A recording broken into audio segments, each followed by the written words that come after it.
네, 안녕하세요. 고급 해킹 실습 스터디, 고급 해킹 실습 스터디 녹강인데, 그냥 녹강은 아니고, 지금 제 컴퓨터가 살짝 달라졌죠? 이거는 제 원래 컴퓨터고요. 원래 컴퓨터고, 지금 아무런 환경 세팅이 안 돼 있는 그냥 제 컴퓨터입니다. 그래서 이번 녹강을 찍은 이유는 이 아무것도 설치가 안 돼 있는 컴퓨터에다가 저희들이 앞으로 실습하게 될 환경을 한번 환경을 세팅하는 과정을 라이브로 보여드리려고 영상을 찍었고요.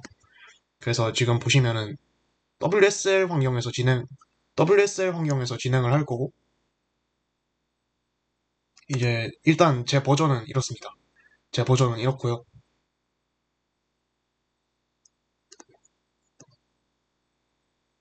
아, 이건 괜찮겠다. 일단 WSL이고 제 버전은 이렇습니다. 22.0, 우분투 22.04를 기준으로 영상을 찍을 거고, 아마 실습이나 그런 환경에서도 여기 있는 이 환경을 기준으로 진행이 될 것 같아요. 그래서 일단 강의 계획서에서도 말씀을 드렸다시피 WSL이랑 도커를 기본적으로 깔고 계시다고 전제를 하고 진행을 하도록 하겠습니다. 그래서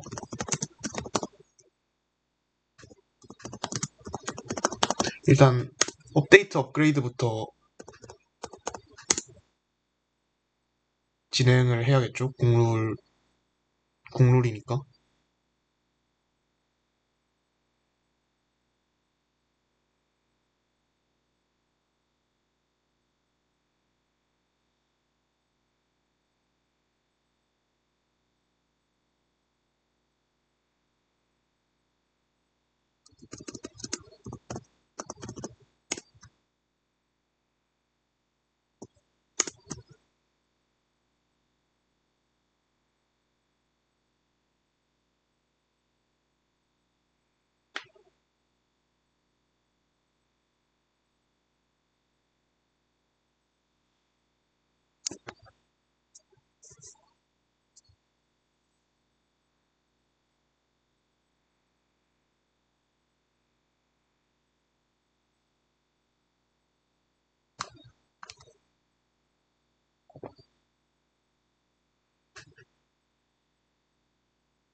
그래서 일단은 이 컴퓨터에 이 컴퓨터의 환경을 세팅을 하는 과정을 라이브로 보여드리려고 이 영상을 찍었고, 그래서 약간의 삽질이 포함되어 있을 수도 있습니다.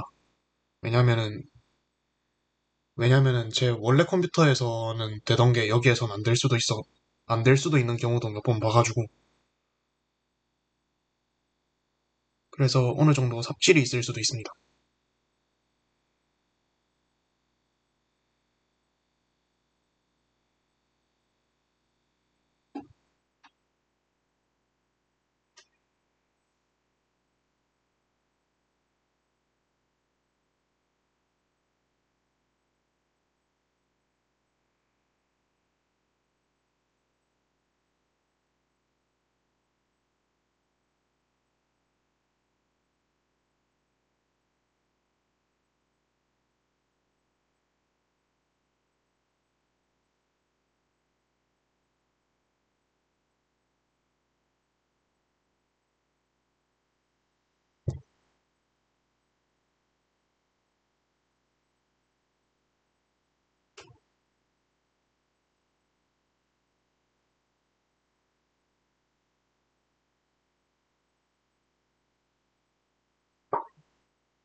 아, 안 키다가 키니까 좀 오래 걸리네요.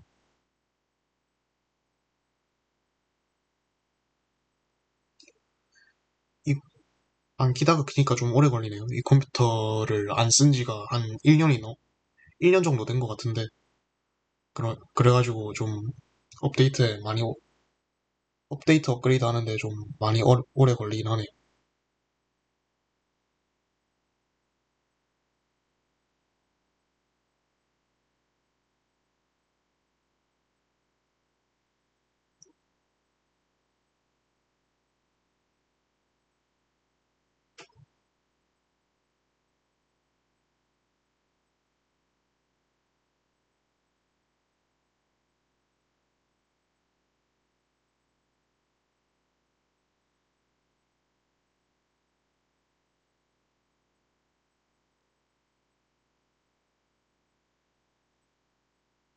네, 끝났고,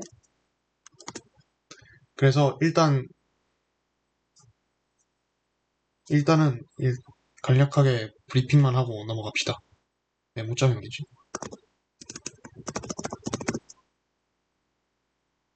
메모장을 열고, 일단은,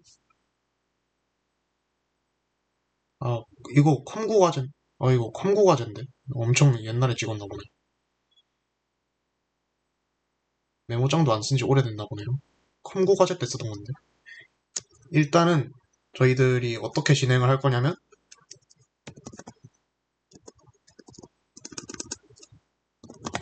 저희들이 결국엔 커널이라는 저희들이 결국에는 커널을 디버깅하고 커널을 분석하기 위한 환경을 세팅하는 거죠.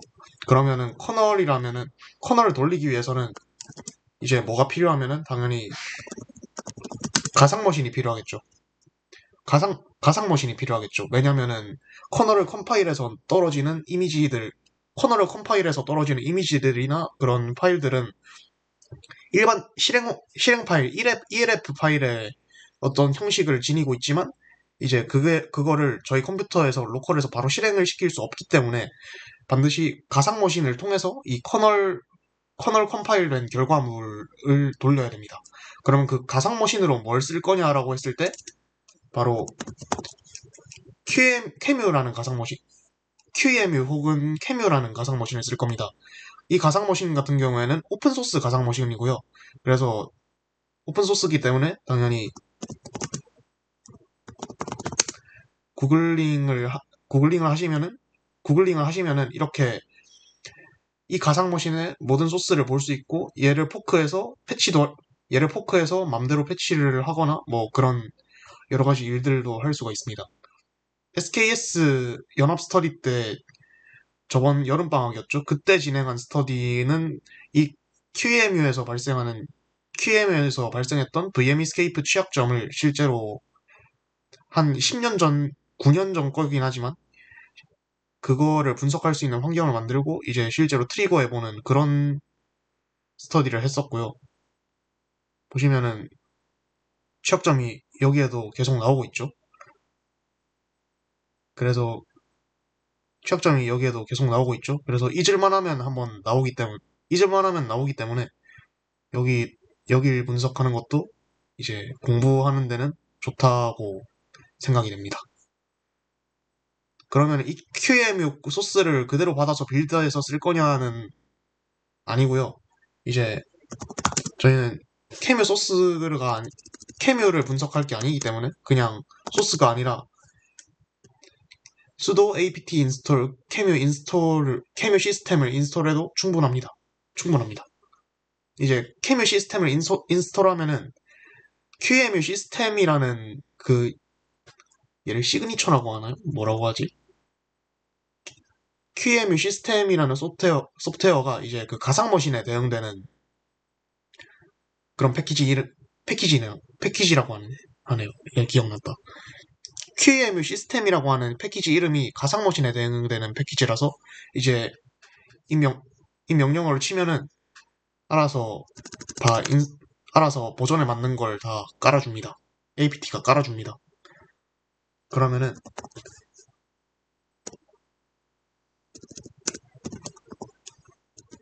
QEMU 시스템 x8664 하면은 이제 있는 명령어라고 나오죠. 그래서 저희들은 x8664 기준으로 스터디를 진행하기 때문에 이제 이 명령어를 통해서 가상 머신을 실행시키면 됩니다.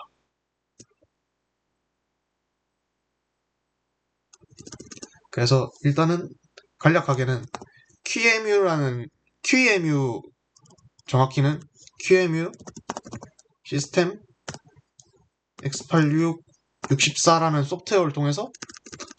가상머신 소프트웨어를 통해서 이제 커널을 실행을 하고 이제 GDB에 디버거를 붙여서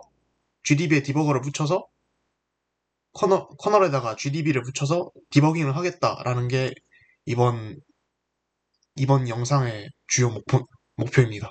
그리고 그 과정에서 커널 컴파일을 할 때 디버그 심볼을 살려서 소스 코드를 보면서도 디버깅을 할 수 있게 하겠다라는 게 저희 목표입니다. 이번 영상의 목표라면 목표라고 할 수 있겠네요. 그래서 QEMU 같은 경우에는 이 컴퓨터에는 작년에 BOB 할 때 QEMU 한번 썼던 적이 있어서 QEMU가 깔려 있는데 안 깔려 있으신 분들은 깔아주시면 될 것 같고요. 그러면 이제 하나씩 다운받아 보도록 하겠습니다. 먼저 당연히 리눅스 커널을 다운받아야겠죠. 리눅스 커널 같은 경우에는 이제 리누스 토발즈 아저씨의 GitHub에 들어가시면은 바로 리눅스가 나옵니다. 그래서 이 소스 코드를 그냥 갖다가 클론해서 넣어주시면 돼요.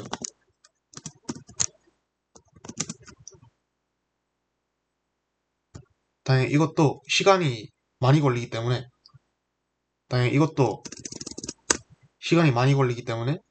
인내심을 갖고 기다려 주시면 될 것 같습니다.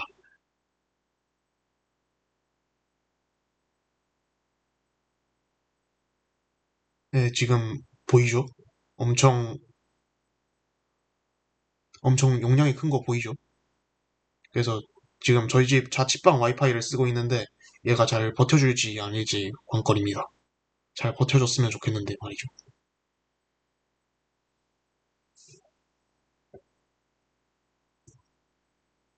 그러면 얘를 다운로드 받는 동안에 저희는 다른 레포지토리 하나를 더 구경하러 갑시다.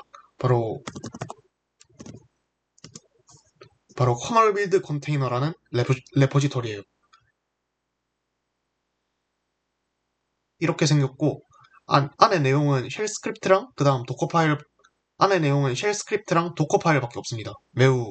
간단한 매우 간단한 그런 매우 간단한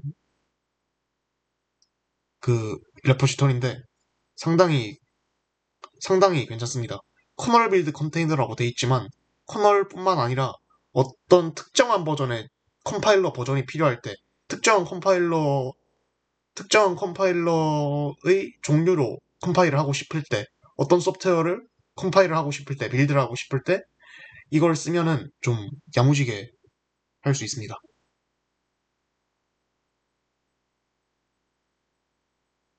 그래서 도커 파일 같은 경우에는 이렇게 생겼고 이제 그 소프트웨어를 빌드하기 위해 필요한 우분투 버전을 세팅하는 과정이죠. 그리고 GCC 버전이라는, 잠시만요.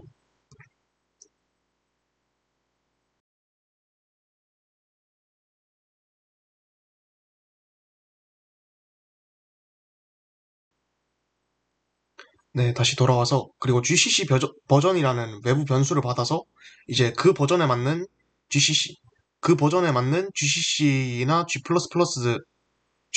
G++를 다운로드 받는 장면이고요.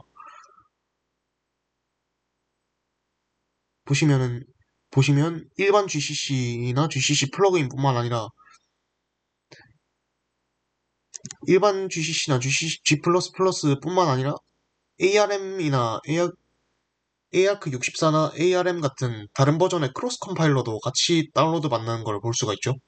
그런데 ARM 종류밖에 없기 때문에 크로스 컴파일러 다운로드 받는 게 ARM밖에 없기 때문에 이제 나는 크로스 컴파일러를 딴 걸 쓰고 싶다. 예를 들어서 나는 맥OS를 쓰는데 리마로 X86 환경을 세팅은 했지만 커널 빌드 컨테이너를 다운로드 받았는데 X86 아키텍처에 어떤 크로스 컴파일러가 없다. 이제 그럴 때는 여기를 수정해주면 되겠죠. 그럴 경우에는 여기를 수정해주면 되겠죠? GCC, 그 다음 버전하고, 그 다음 X8664 리눅스 GNU-ABI 이렇게 써주시면 이제 X8664의 크로스 컴파일러를 다운로드 받겠죠? 그래서 이렇게 돼 있습니다. 이렇게 돼 있고, 이제 세팅, 이렇게 돼 있고, 세팅 다 하고, 맨 마지막에 배시쉘을 떨궈주는 그런 도커 파일로 돼 있어요. 그리고 빌드 컨테이너, 피니시 컨테이너가 있는데, 빌드 컨테이너가 그런 저 도커 파일을 가지고 빌드해주는 그런 내용이겠죠?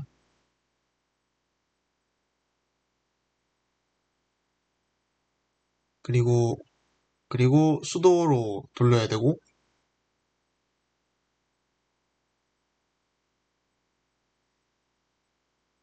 그리고 수도로 돌려야 되고, 이제 도커 빌드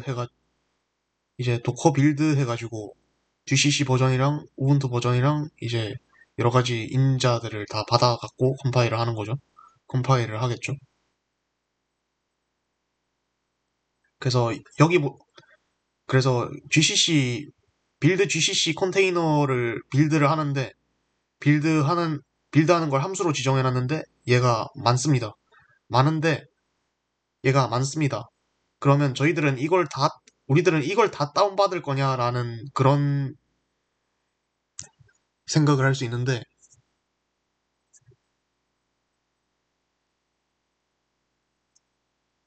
이걸 다 다운받을 거냐라는 생각을 할 수 있는데, 이제 저희 같은 경우에는 특정 버전만 다운로드를 받을 거예요.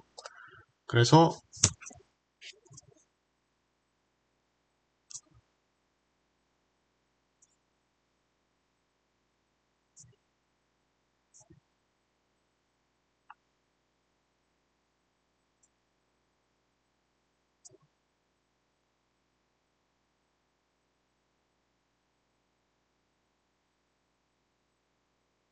네, GCC 11 버전으로 저희는 커널 컴파일을 진행을 할 겁니다.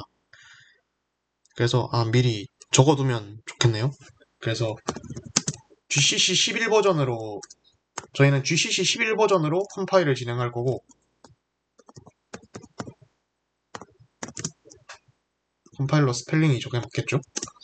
그 다음에, 분석할, 분석할 커널 버전 같은 경우에는 5.17 버전. 아마 5.17 버전이 맞을 겁니다. 지금 제가, 지금 제가 이 노트북 뒤에 딴 노트북 켜가지고, 이제 강의록 보면서 하고 있거든요. 그래서 살짝 졸 수가 있어요. 좀 양해를 부탁드립니다.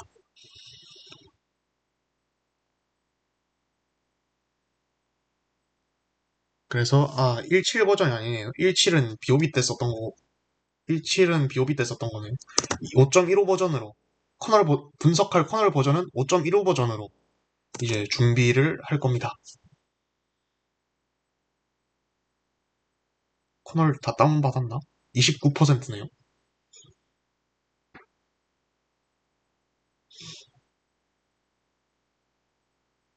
29%네요. 그러면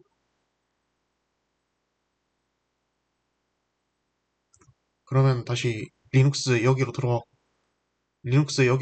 돌아와서 이제 커밋들을 살짝 구경이나 한번 해봅시다.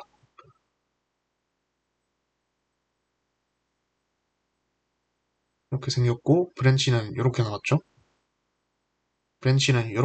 그래서 여기에 GPU, GPU 드라이버 고치, GPU 드라이버 고치고 있는 거를 지금 열심히 브랜치 파, 브랜치 파놓은 걸로 봤을 때,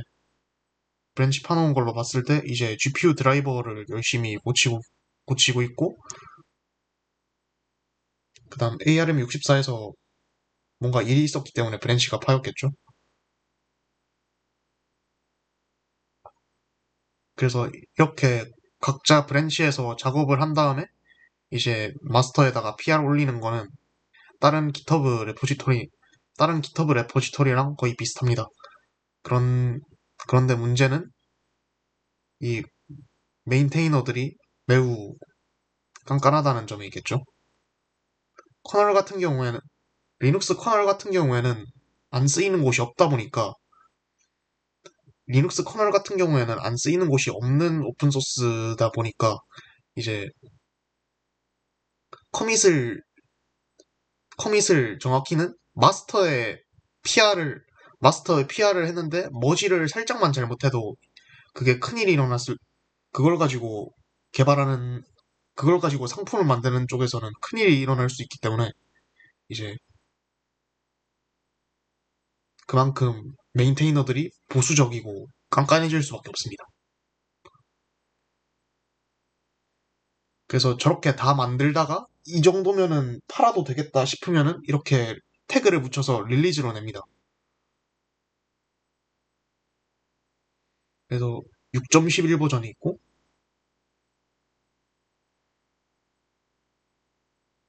6.11 버전 6.11 버전이 바로 4일 전인가? 4일 전에 나왔네요.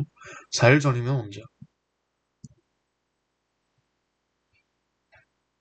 4일 전이면 언제지? 하나, 둘, 셋, 넷. 추석 때 나왔네요. 그래서 6.11 버전이 나왔고, 그리고 6.11 버전에 RC가 붙어 있는 것들이 계속 나오죠. 그래서 이 RC가 붙어 있는 것들은 이제 저희들이 이제 애플도 새로 OS를 내기 전에 테스트용 OS를 배포를 하잖아요. 그래서 iOS 18 내기 전에 테스트용, 그러니까 개발자용 OS를 미리 배포해서 보여주잖아요. 이제 그런 개념이라고 보시면 됩니다. 그런 개념이라고 보시면 됩니다. 그래서 아직 정식 버전은 아닌, 이제 6.11 버전인데 정식으로 만들어진 버전이 아니라 살짝 프리릴리즈라고 생각하시면 될 것 같네요. 그래서 그 프리릴리즈 버전이 있고, 그래서 6.11 버전, 프리릴리즈를 계속 하면서, 이제 이 정도면은 정식 버전으로 내도 되겠다 싶으면은, 이렇게 6.11 버전이 나옵니다.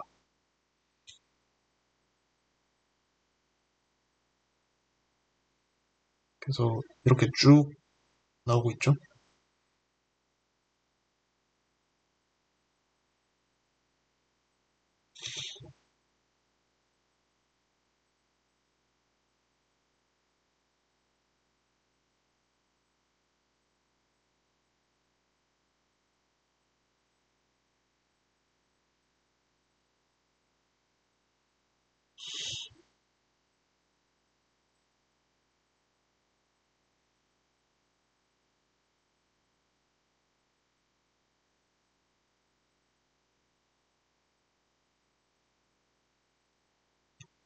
일단 여기서 하는 설명들은 지금 사운드가 비기 때문에 제가 채워 넣는 거라 따로 자료 조사를 하진 않았고 그냥 생각나는 대로 내뱉고 있는 말입니다.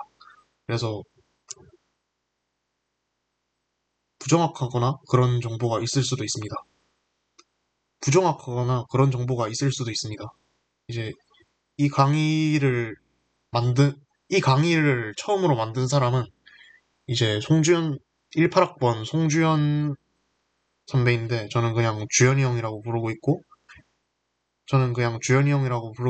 주현이 형이 만든 걸 제가 지금 이어서 하고 있는 그런 상황인데 이제 주현이 형 같은 경우에는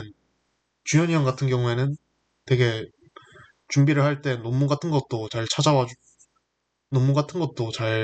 주고 왜냐면은 배경 지식이 그만큼 많아가지고 근본 있는 설명을 주로 하려고 하는 그런 스타일이었어요. 근데 저 같은 경우는 그만큼의 배경 지식이 없다 보니까 사파 느낌이 날 수도 있습니다. 살짝 사파 느낌이 날 수도 있습니다. 그래서 좀 더 근본 있는 텍스트를 얻고 싶다라고 하면은 아마 이게 고해실 오프라인 수업하기 전에 찍은 거거든요. 그래서 아마 오프라인 수업하고 난 다음에 아마 강의 계획서에도 밑에 보면은 레퍼런스라고 저번 학기 고해실 저번 학기 고해실 강의 노트가 거의 그대로 올라와 있을 겁니다. 저도 그걸 보면서 하고 있기 때문에 거기에서 크게 바뀌는 내용은 없을 거예요. 거기에서 크게 바뀌는 내용은 아마 없을 겁니다.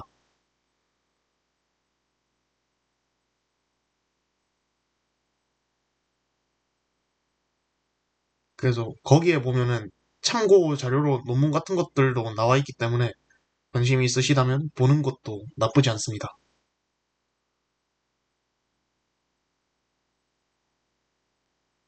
어디까지 진행됐지?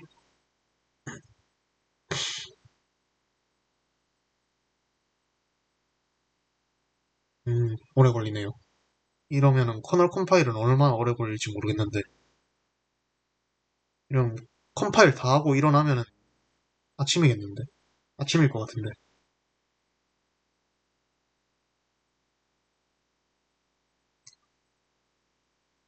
아니면 최악의 경우에는 컴파일을 그냥 넘겨야 될 수도 있긴 할 것 같긴 한데, 이런 컴파일 다 하면 아침일 것 같은데.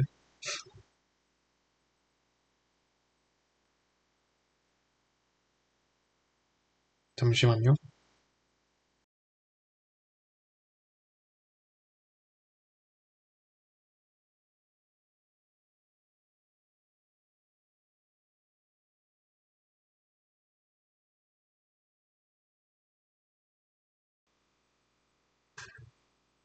음, 컴파일 다 하면 아침일 것 같은데, 이런 경우는 예상하지 못했네요.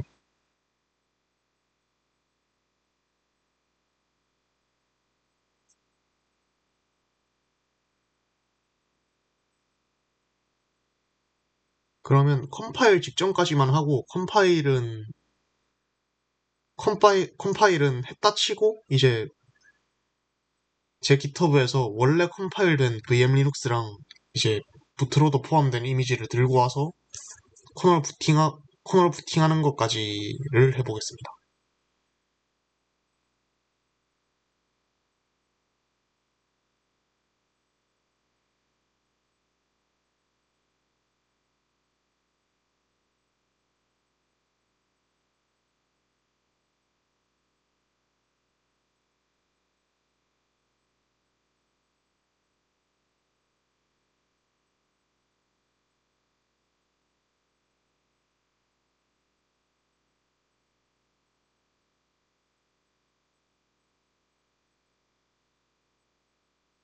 아닌가? 인터넷이라서 느린 건가? 컴파일은 괜찮나? 잠시만, 코어 얼마나 있는지 한번 볼게요.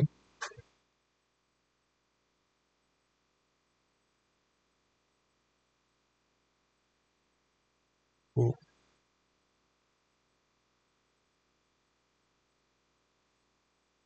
코어 4코어 8스레드니, 4코어 8스레드니까 메이크 J8 하면은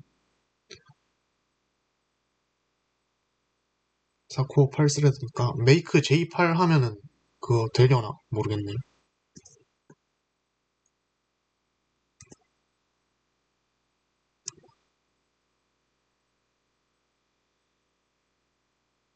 시작 프로세스.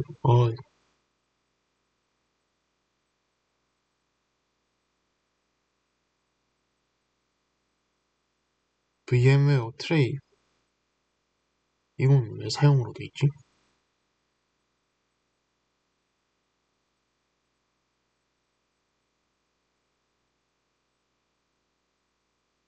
아, 백그라운드가 뭐가 많네요. 어도비는 쓰지도 않는데 왜 있지?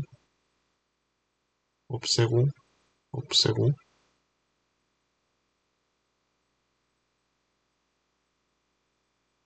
안티 몰웨어 서비스. 아, 윈도우 디펜더네요. 넌 써라.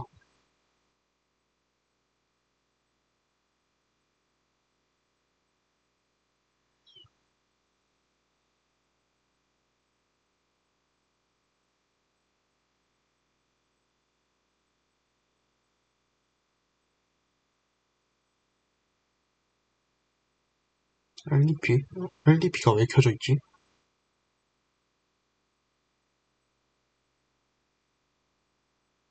음,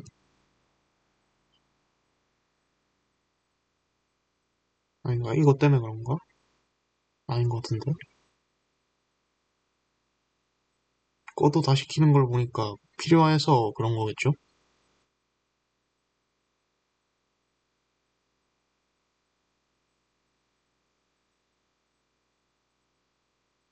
WSL, 이거일 것 같고.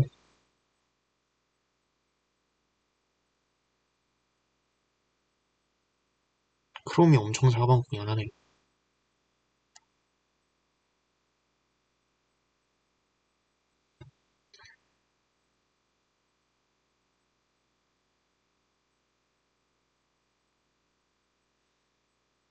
메모리 16기가도 이제 슬슬 부족한 땐가?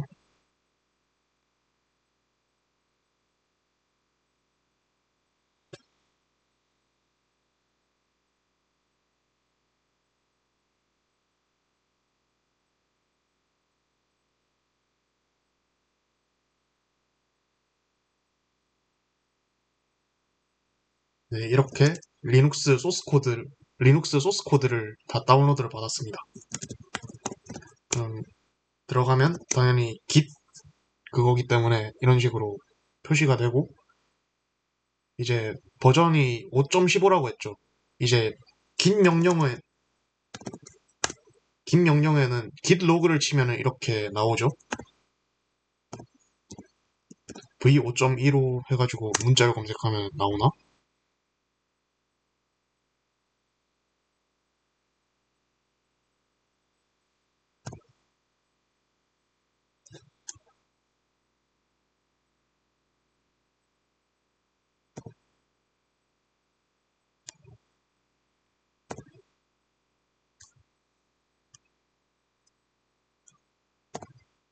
그냥 그냥 패치 내역이 쭉 나오네요. 그래서 긴 로그로 찾기는 어려운데, 이제 GitHub에서는 이런 버전 같은 경우에는 태그로 지정을 할 수 있어요. 그래서 버전 5.15라고, V5.15라고 했으니까 git 체크아웃 같은 경우에는 어떻게 쓰냐면은, 원래 git 로그 하면은 이렇게 커밋 넘버가 나오죠. 이 커밋 해시 값이 나오죠. 이 해시 값을 이 해시 값을 넣어서 체크아웃을 하는 용도, 이 체크 해시 값을 넣어서 체크아웃을 하거나, 아니면은 브랜치 이름으로 체크아웃을 하거나. 브랜치 치면은 지금은 제 로컬에는 마스터밖에 없으니까 이렇게 뜨고, 제 로컬에서 작업하는 결과물은 마스터밖에 없으니까 이렇게 뜨는 거고, 이제 그러면은 브랜치 이름으로 띄거나, 아니면은 긴 로그에서 나온 커밋 해시 값으로 띄는데 git 체크아웃이 쓰이는데, 이런 식으로 버전 태그 버전 태그를 git 체크아웃에 넣어도 체크아웃이 됩니다. 그러면 이렇게 파일들을 업데이트를 하고 있죠.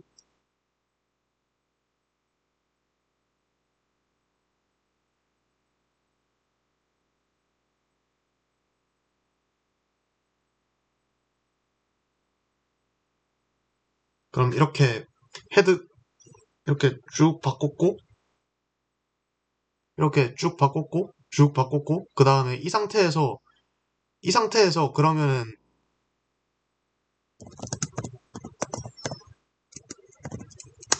git 브랜치를 치면은 지금 마스터인데, 마스터가 아닌 다른 쪽으로 헤드를 이동을 했어요. 그래서 이거는 어떻게 보면은 새로운 브랜치 취급을 하는데, 문제는 브랜치명이 안 정해져 있죠. 그래서 만약에 이 버전에서 너가 작업물을 새로 만들고, 그거를 커밋을 하고, 그거를 새로운 브랜치로 만들고 싶으면은, 이제 이런 식으로 새로운 브랜치 이름을 지정해서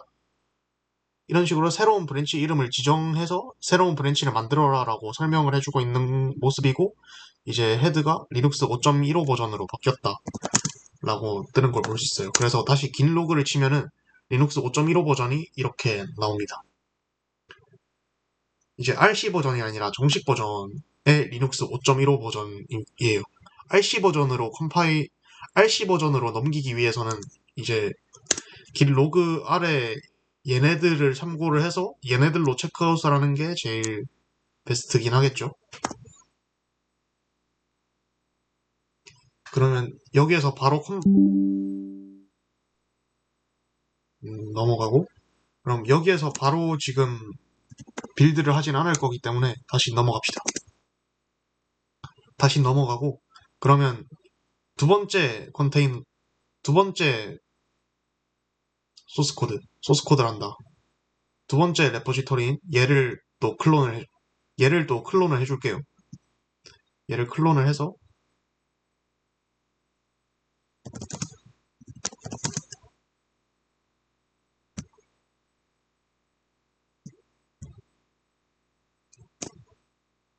이러면 커널 빌드 컨테이너는 이제 쉘 스크립트밖에 없기 때문에 바로 나오죠. 그럼 여기도 이렇게, 여기도 이렇게 뜨고,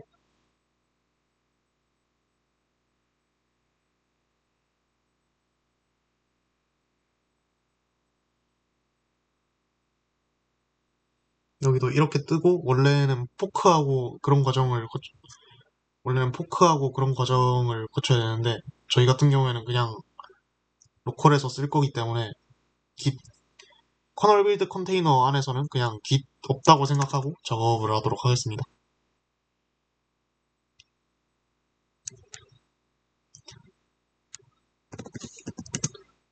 그래서 VS 코드로 보는 게 아마 직관적이겠죠?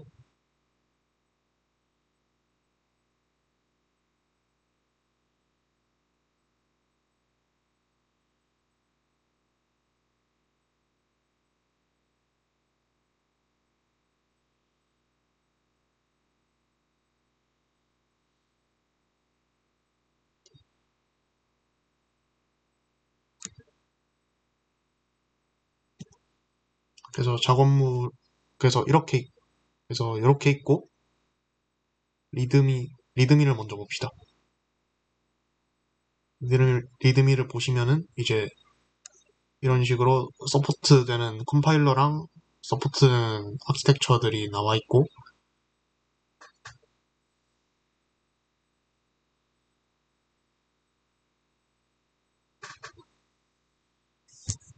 이제 콘솔 창에 build container.sh를 치면은 된다.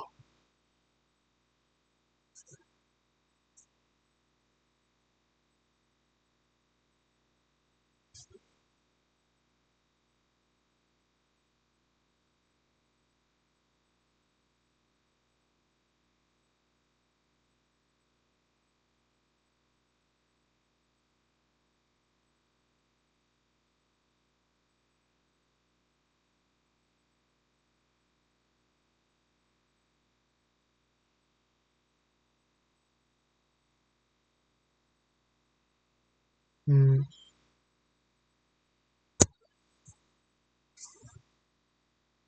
잠시만요. 좀 봅시다.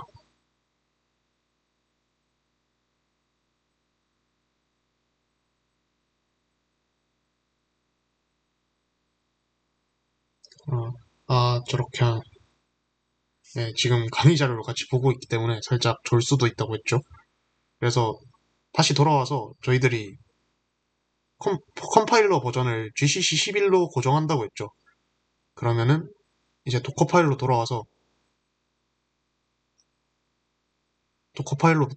그러면 도커 파일에서 이 GCC 버전이라는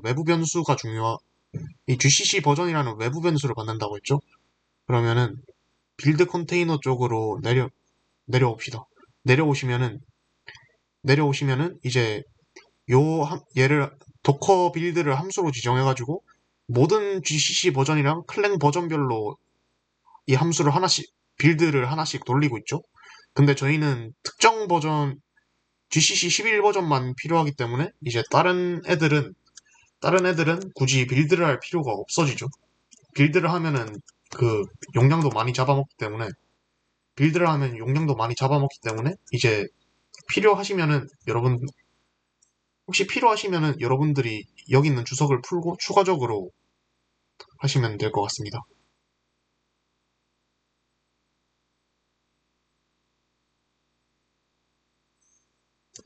그래서 다 주석 처리를 할게요.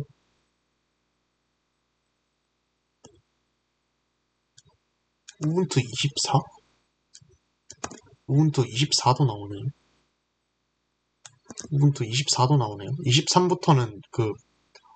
23부터는 좀 특히 파이썬 패키지 처리하는 방식이 좀 이상해가지고 무조건 V environment 쓰라고 해서 아직까지는 22.04를 제일 많이 쓰는 것 같아서 22.04를 제일 많이 쓰는 것 같죠.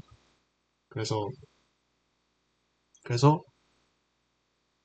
빌드 GCC 컨테이너 얘만 빼고 싹 다 주석 처리를 여기에서 빌드 GCC 컨테이너로 호출하는 부분이랑 클랜 컨테이너 호출하는 부분들은 기본적으로 싹 다 주석 처리를 해주시면 된다고 봅니다. 그래서 GCC 11 버전을 쓴다고 했기 때문에 얘만 남겨주시면 될 것 같아요.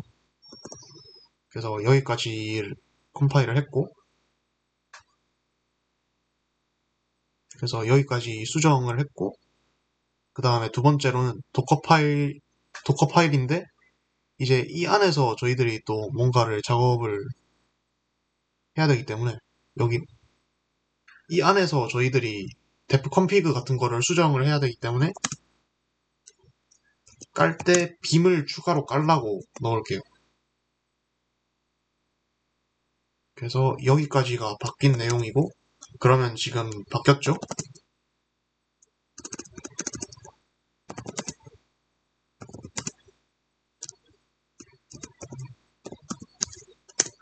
그럼 확인을 하면은 이거 두 개가 바뀌었다고 뜨기 때문에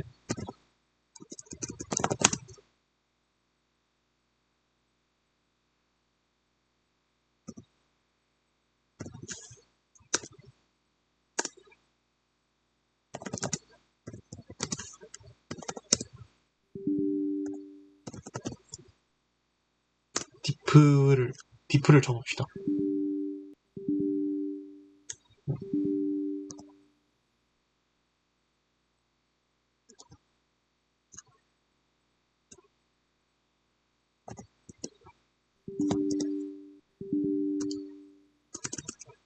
그냥 여기서 봅시다.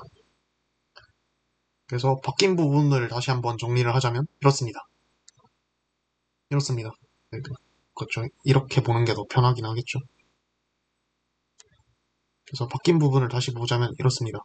그래서 전부 다 주석 처리를 GCC 11 버전 빼고는 다 주석 처리를 해주시면 되고, 그 다음 도커 파일 같은 경우에는 여기에 빔을 추가해주면,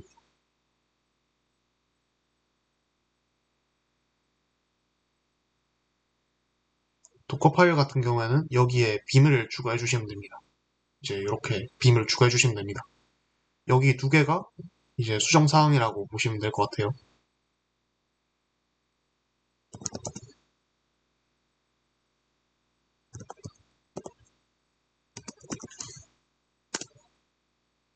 아이, 또 나노로 돼. 아, 이거 또 나노로 돼 있네. 아, 이거 나노로 돼 있네. 그냥 커밋 안 하겠습니다. 그냥 커밋 안 하겠습니다. 그냥 diff만 뜨면 되니까. diff 떠서 확인만 하면 되니까. 커밋은 안 하겠습니다. 그래서 이렇게 넘어가고, 바로 build container.sh를 할게요. 그러면 이제 GCC 11 버전의 이미지를 빌드를 쭉 하고 있는 걸 볼 수가 있어요. 그래서 이것도 좀 시간이 걸리기 때문에 기다리도록 하겠습니다.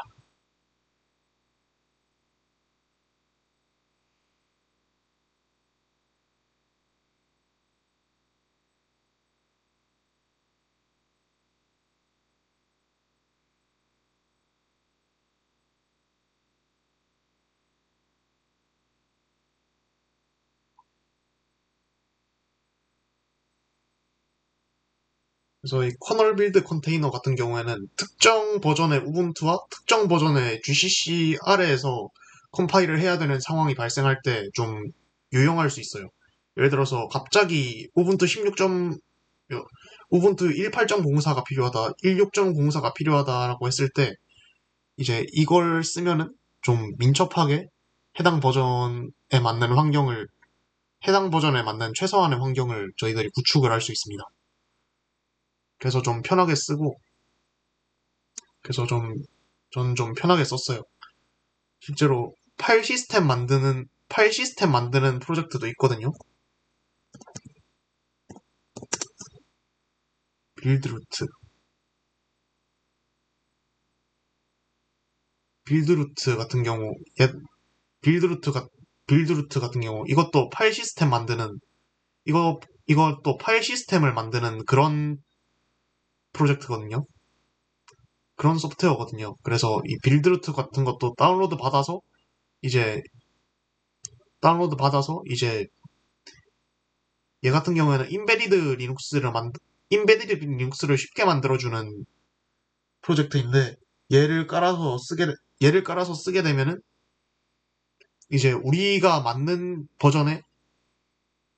필요한 우리가 필요한 버전의 커널, 이런 것들을, 우리가 필요한 아키텍처 같은 것들을 지정을 해서 파일 시스템이랑 커널이랑 그 커널에 대응되는 파일 시스템을 동시에 만들 수 있어요. 그래서 파일 시스템 만드는 데 쓰는 그런 도구이고요. 이 도구를 그러면 얘네들도 컴파일을 결국엔 하긴 해야 되잖아요. 컴파일을 해야 되는데, 이제 커널 버전이 특정 GCC 버전에서 빌드를 할 수 있다. 특정 클랭 버전에서 빌드를 할 수 있다. 그러면은, 이제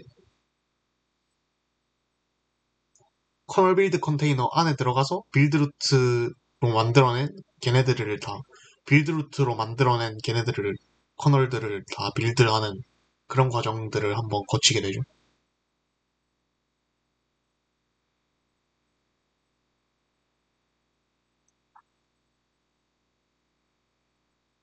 얘도, 어쨌든, 얘도 그래서 지금 저희가 하고 있는 거는 X8664 커널 분석인데, 만약에 ARM 쪽 커널도 분석을 하고 싶다라고 하면은 파일 시스템 만드는데 얘가 좋은 선택이 될 수 있습니다.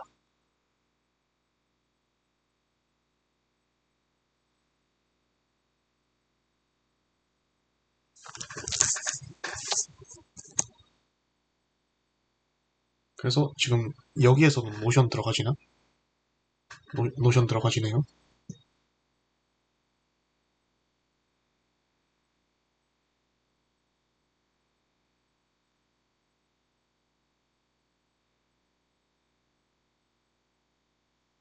그래서 여기 보시면은 이거는 그냥 제가 고급 해킹 실습 들으면서 정리해놨던 내용인데, 이 사람들은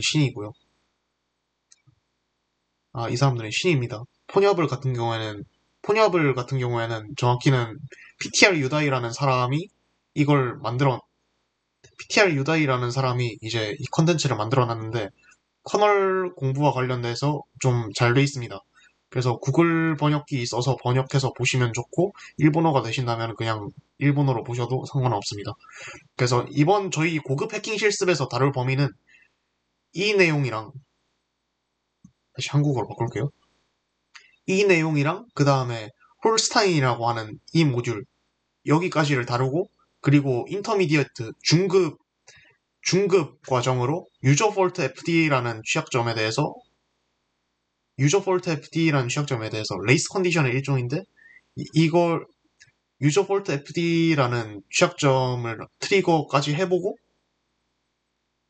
아마 이번 2학기 고급 해킹 실습은 끝을 맺지 않을까, 그렇게 생각이 됩니다.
네, 계속 다운로드를 받고 있고요. 그래서 커널 컴파일 같은 경우에는 이제 맨 마지막에 진행을 하고, 커널 컴파일 같은 경우에는 커널 컴파일 디버그 심볼 붙여서 디버깅을 하고, 심볼이 정상적으로 붙어가지고 이제 디버거 환경에서 잘 소스 코드가 보이는지 확인하는 거는 일단 맨 마지막으로 제껴두고, 이제 곁가지들 다운로드 받아야 될 거 다운로드 받고 하는 걸 일단 먼저 하도록 하겠습니다. 왜냐면 시간 관계상 시간 관계상 커널 컴파일을 다 하게 되면 아침이 될 수밖에 없을 수도 있을 것 같아서 어쩔 수가 없어요.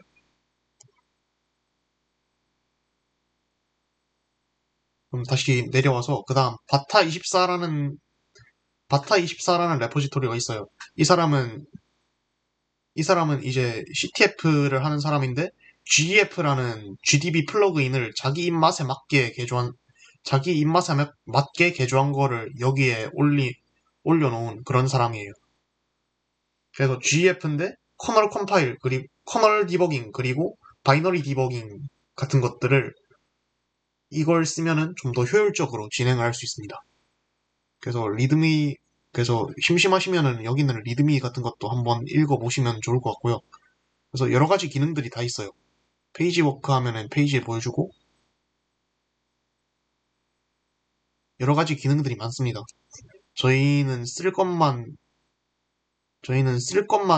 쓸 건데 여기에서 예를 들어서 슬랩 덤프 같은 것들 이런 것들을 주로 쓸 건데 이제 여러 가지 기능들이 있기 때문에 알면 좋은 여러 가지 기능들이 있기 때문에 한번 심심할 때마다 오셔서 보시는 것도 추천을 드립니다. 물론 전 안 보고 있습니다. 노는 게 좋기 때문에. 물론 저는 안 보고 있습니다. 게임 하는 게 더 재밌기 때문에. 하지만 보면은 하지만 보시면은 도움이 될 것 같기는 해요. 특히 바이너리, 특히 커널뿐만 아니라 일반적인 유저랜드 바이너리 분석하는데도 이제 바타24 GDB가 좀 도움을 줄 수 있습니다. 특히 익짓 핸들러, 익짓 핸들러에 주소 박힌 거 암호화 되는데 그 암호화 풀 때 TLS 영역 보고 싶다 할 때 TLS 영역도 보여주고요.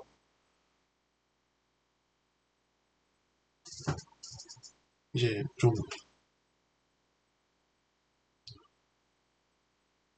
그 다음에 힙 명령어 같은 것도 익숙해지면은 이제 편합니다. 그래서 지금 여기 WSL에는 폰 GDB가 깔려 있는데 폰 GDB에서 제프 디버거로 바꾸는지까지 어떻게 제프 디버거로 바꾸는지까지도 일단 해볼 겁니다.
음,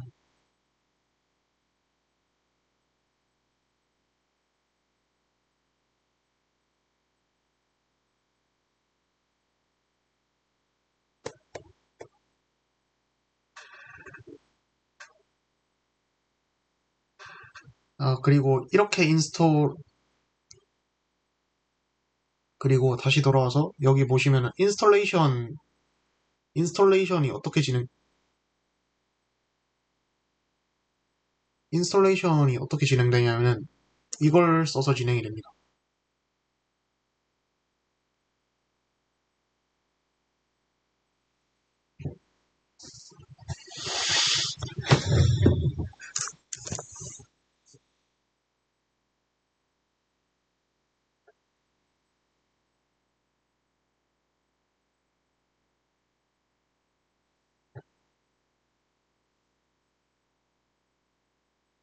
그래서 저희 같은 경우에는 22.04죠. 그래서 여기까지, 여기까지를 갖다가, 여기까지를 갖다가 복사해서 붙여넣어도 상관은 없을 것 같긴 해요.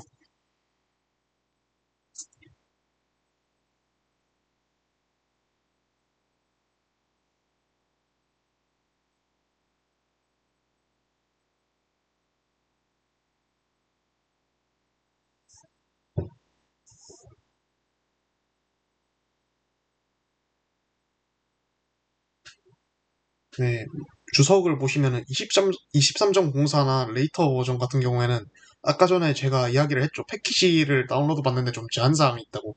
그게 왜 그렇냐면은 파이썬 패키지를 PIP3로 글로벌 인스톨레이션, 다시 말해서 내 글로벌 환경, 내 컴퓨터, 내 컴퓨터에다가 PIP3로 패키지를 다운받는 거를 23.04나 그 이후 버전에서는 못하게 합니다. 무조건 가상 환경을 써라. 무조건 파이썬 vimv 가상 환경을 써라라고 해가지고, 그래서 밑에 보시면은 가상 환경 가상 환경은 이렇게 설치를 하고, 이제 작업할 디렉 파이썬 vimv 사용해서 이제 가상 환경을 설정을 하면은 이제 이런 식으로 내 가상 환경 이름에 해당하는 파일이 폴더가 새로 생겨요. 그래서 이 안에서 뭔가 작업을 합니다. 그래서 이 안에서 이제 작업이 일어나게 됩니다. 그래서 소스 이렇게 하면은 가상 환경이 적어되고 디액티브 하면은 가상 환경에서 벗어나고, 그래서 이거에 제 글로벌 환경인데, 글로벌 환경에서 PIP 리스트를 하면은 이제 다운받은 게 많죠. 이렇게.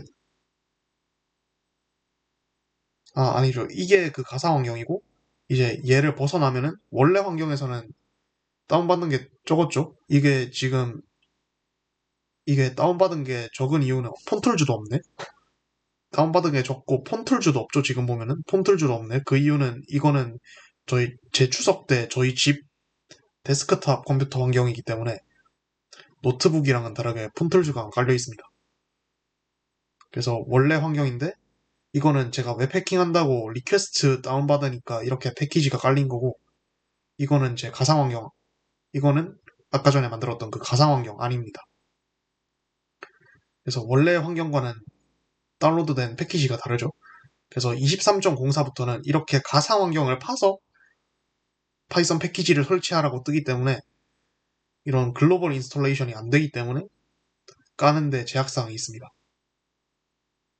VS 코드에서 변경 환경을 적용할 수도 있고, 어쨌든 그런데 다시 넘어와서, 그래서 23.04나 EU 버전 같은 경우에는 얘를 추가하라고 해놔요. 그런데 저희는 그게 아니기 때문에 이제 요 앞에 있는 내용만 쓰도록 하겠습니다.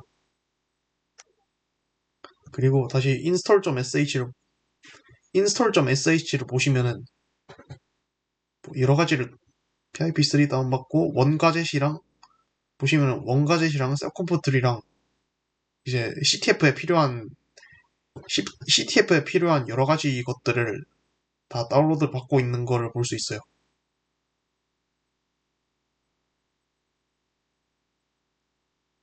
그래서 다운로드를 받는데, 문제는 어디다 다운로드를 받냐면 루트 디렉토리에다 다운로드를 받습니다. 그래서 그래서 이 인스톨레이션 그래서 이 인스톨레이션을 실행을 하기 위해서는 그래서 이 인스톨레이션 스크립트를 실행하기 위해서는 여기 있는 제프 디버거 리드미에 나와 있는 이 인스톨레이션을 실행을 하기 위해서는 루트 권한으로 실행을 해야 됩니다.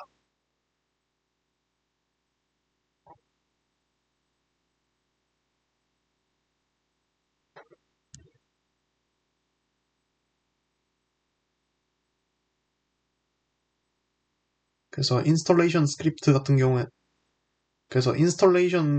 같은 경우에는 그냥 gf.py 여기 있는 얘죠. 3시간 전에도 3시간 전에도 커밋이 된 걸 보면은 업데이트가 3시간 전에도 커밋이 된 걸 보면은 상당히 업데이트를 자주 해주고 있다는 걸 볼 수가 있죠. 볼 수가 있을 것 같고요. 그래서 인스톨레이션 같은 경우에는 그냥 얘를 깔면 됩니다. 그래서 제프 디버거를 쓰고 싶으면 그냥 얘를 깔면 됩니다. 근데 문제는 루트 디렉터리에 깔리기 때문에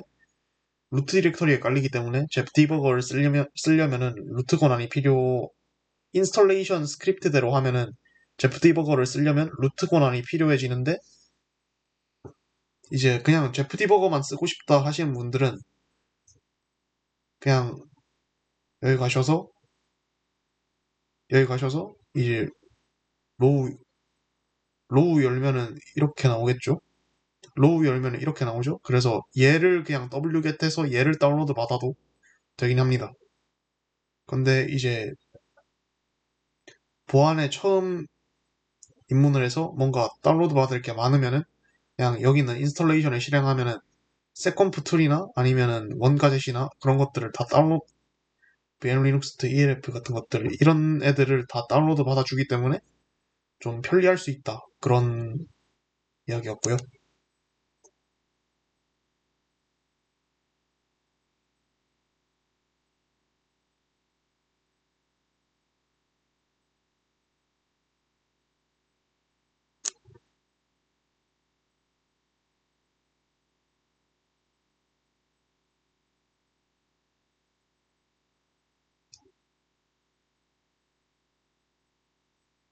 그럼 다시 돌아와서 커널 빌드 컨테이너 이미지 빌드 됐네요. 그러면은 얘도 일단 하기 전에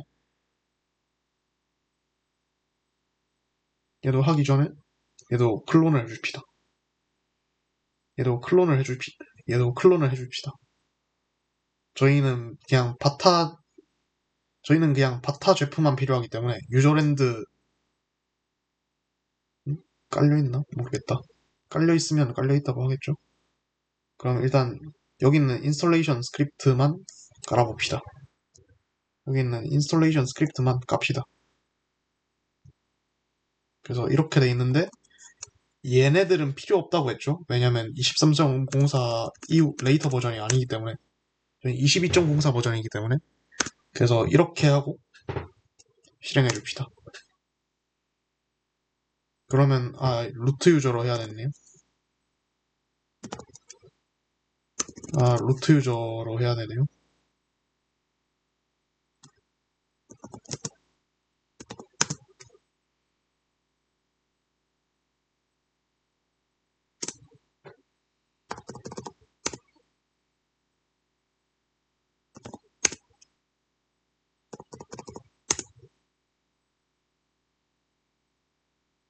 음?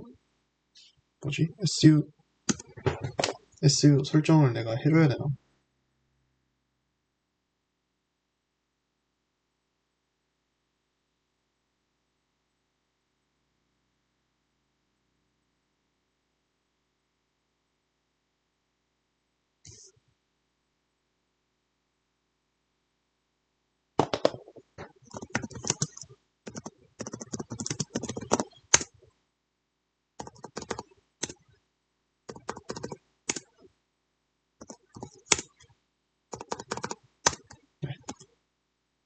네, 변경을 했고 그러면 얘를 다시 해주면 되겠죠?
네, 됐고요. 그래서 그러면 vi 루트에 gdb init으로 들어가면은 이제 루트에 gdb init 제프.py가 있죠.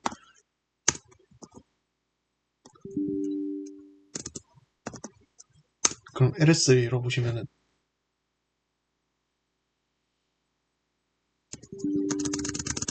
그럼 ls-l 합시다.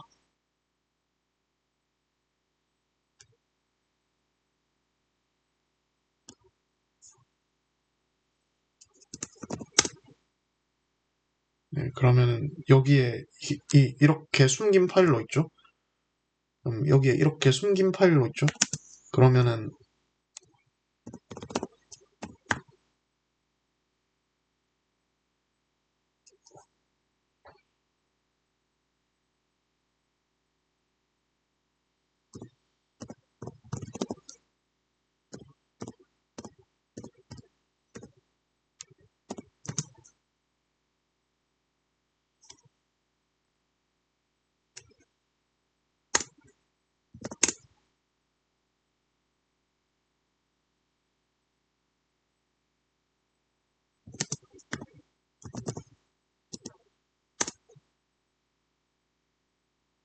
이름 어떻게 바꾸지?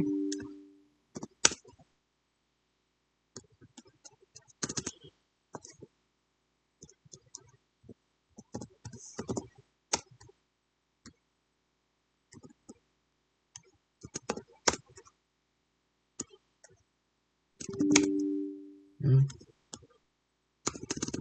넌 필요 없다. 네, 다시 익지선언.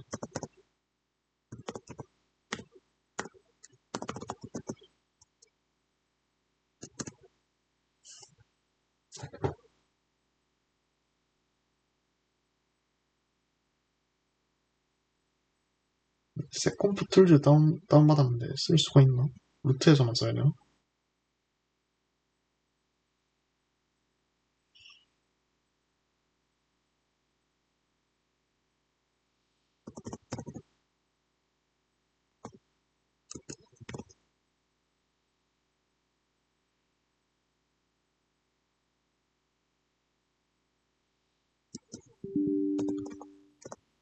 아, 다운받은 거 쓸 수 있네요. 아, 원가제스는 이미 있고, 원가제스는 이미 썼었고,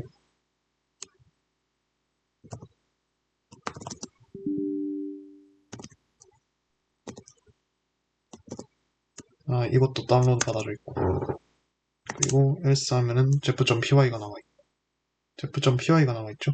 그러면은 제프.py를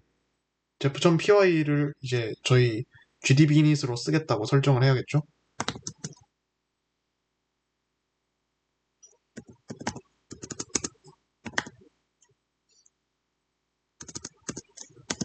그래서 홈의 gdb init에서 설정을 합시다. 그러면 지금 저렇게 나와 있는데 얘를 치우고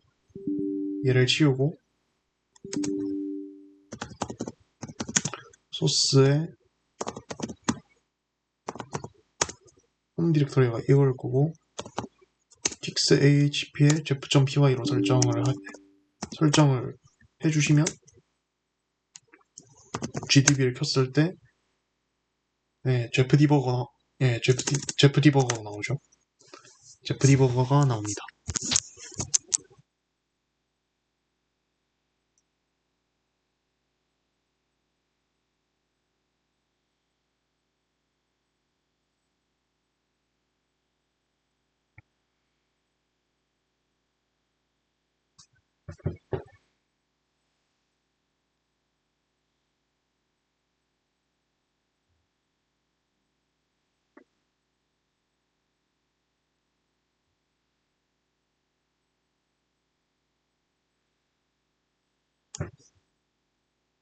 그리고 다시 연 다음에 얘도 추가를 해주세요.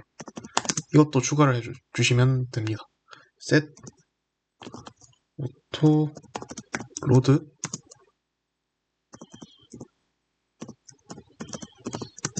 세이브 패스 이렇게 하면은 어떤 디렉터리에서도 모든 디렉터리에서 이제 이 gdb init을 쓰겠다라는 그런 신호입니다.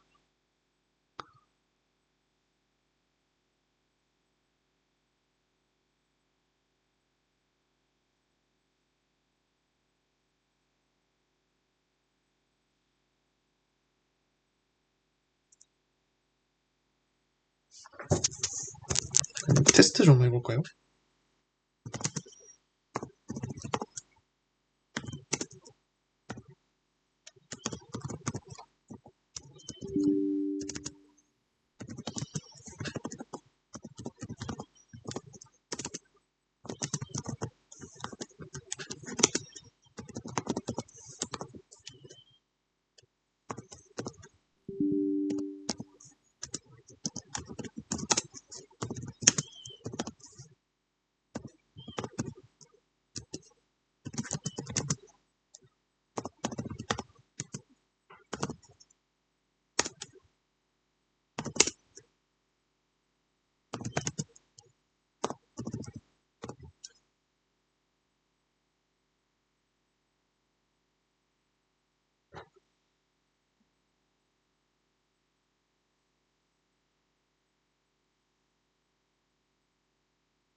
음,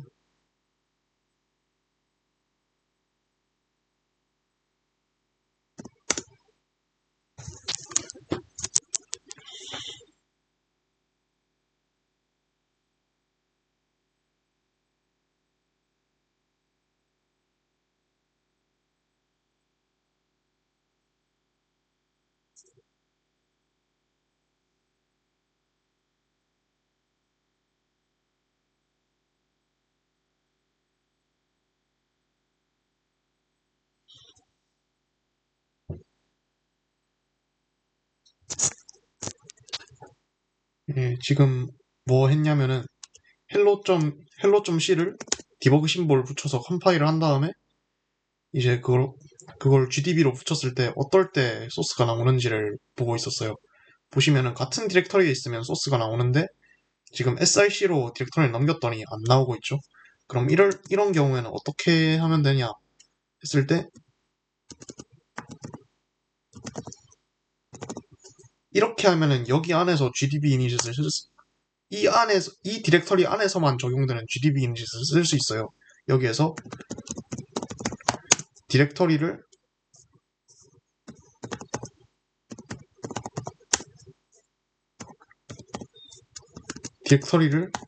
저희들이 지정을 할 수 있습니다. 지정을 할 수 있는데 디렉터리에서 아까 전에 제가 hello.c의 소스를 src로 옮겼죠. 그래서 src로 클릭을 하면은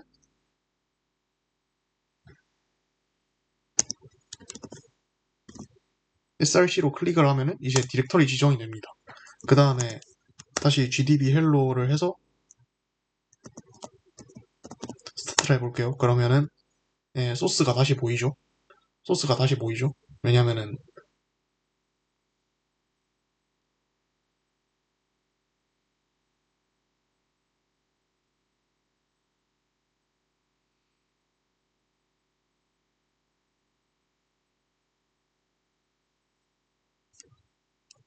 왜냐면은 저희들이 디렉터리로 소스 코드를 지정해줬기 때문에 그래서 이런 작업을 저희들 그래서 이런 작업도 이제 소스 코드를 보기 위해서 할 겁니다. 일단 없애주고요.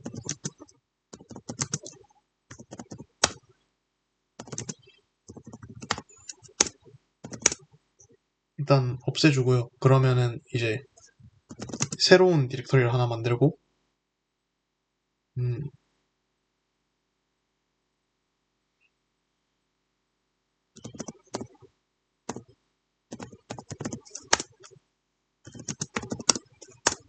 새로운 디렉터리를 하나 만들고 이제 여기다가 필요한 이제 여기다가 저희들이 필요한 파일을 넣을 거예요. 필요한 파일을 넣을 건데 일단 파일 시스템이 필요합니다. 일단 파일 시스템이 필요합니다. 이제 리눅스 운영체제 가상 머신을 실행하기 위해서는 그냥 일반적인 커널만 있으면 되는 게 아니라 이제 컴퓨터로 치면은 하드디스크죠. 하드디스크의 역할을 해줄 파일 시스템이 필요합니다. 이제 그거를 어디에서 구할 거냐 하면은 그걸 어디에서 구할 거냐 하면은 그 강의 자료에 원드라이브로 주현이 형이 이제 모든 파일들을 다 저장을 해놨는데 저게 언제 사라질지 모르기 때문에 아마 오프라인 수업에서는 그거 기준으로 할 것 같은데 일단 제가 폰업을 공부하면서 여기에 박제를 해놓은 것들이 있습니다. 그걸 사용할 거예요. 그리고 여기를 일단 여기를 일단 git 레포지토리로 여기를 일단 git 레포지토리로 만들 겁니다. 그리고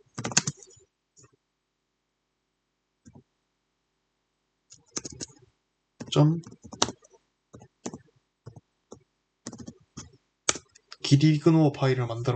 gitignore 파일을 만들어서 이제 몇 가지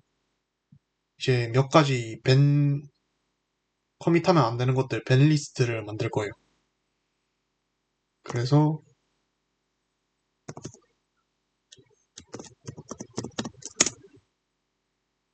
비제트 이미지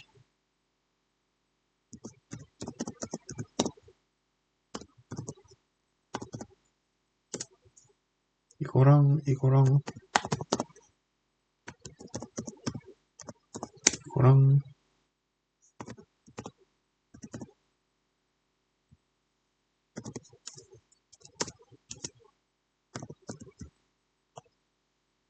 이거랑 이렇게 일단 이렇게 뱀픽을 만들어 줍시다. 그리고 얘도 VS 코드로 하는 게 소스 관리는 VS 코드로 하는 게 편하겠죠? 그래서 기디그노 만들었고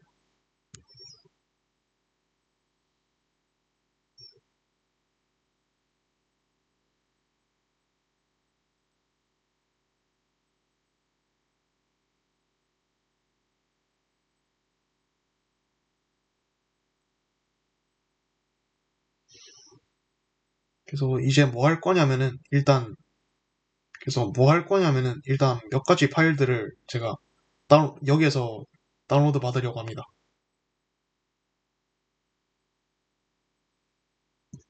그래서 필요한 파일들만 몇 가지를 두 번 다운받았네.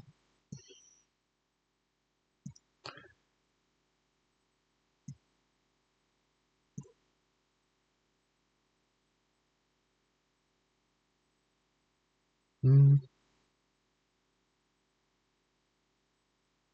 이거 지정을 나중에 해야겠다.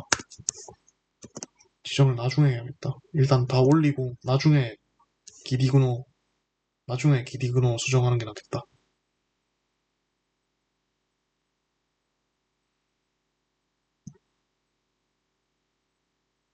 음,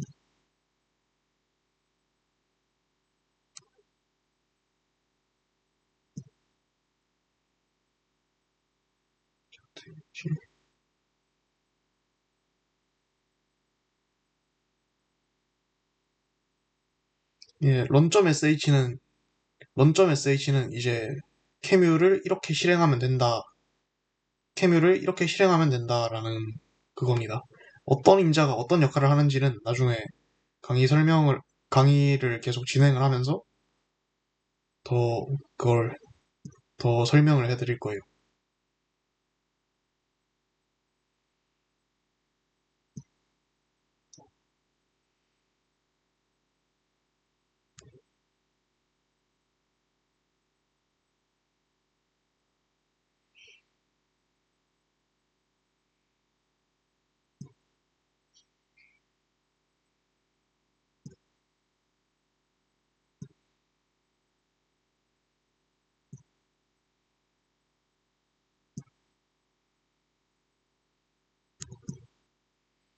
이거랑 얘도 일단 부팅용으로 만든 VM 리눅스랑 비제트 이미지예요.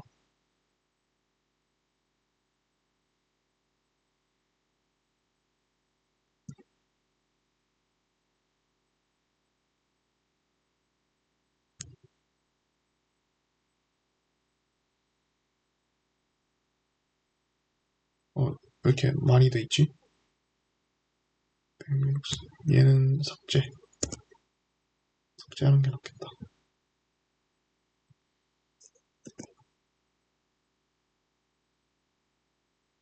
그래서 요 전체를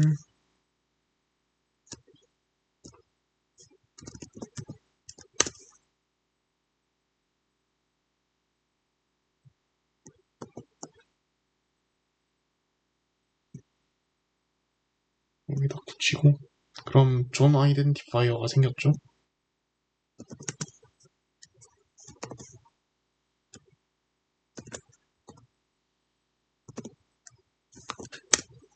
다 지웁시다. 요렇게 남, 그러면 요렇게 남게 되는데, 역시 기디그노를 그거 할 걸 그랬나? 역시 기디그노를 수정하는 게 낫겠다.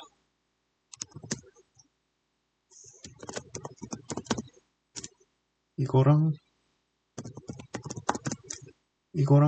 이거는, 이거 두 개는 수정하는 게 낫겠다. 얘네들은, 얘네들은 어차피 커널 컴파일을 하면은 딱 그걸로 교체를 할 거잖아요. 그래서 굳이 이거 두 개는 일단 빼놓읍시다. 왜냐면 제가, 이걸 나중에 제가 스터디용 레포를 하나 만들어 놨어요. 그래서 스터디용 레포를 하나 만들어 놨는데, 여기다가 다 넣어놓고, 그 다음 여러분들 이름으로 브랜치 만들게 한 다음에, 거기서 작업한 거 올리고 저장하고를 하게 할 겁니다.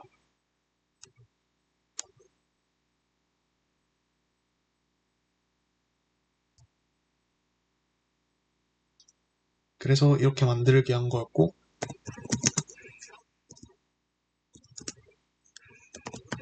일단 쉘 스크립트에는 다 실행 권한을 줄게요. 실행 권한을 주고, 음,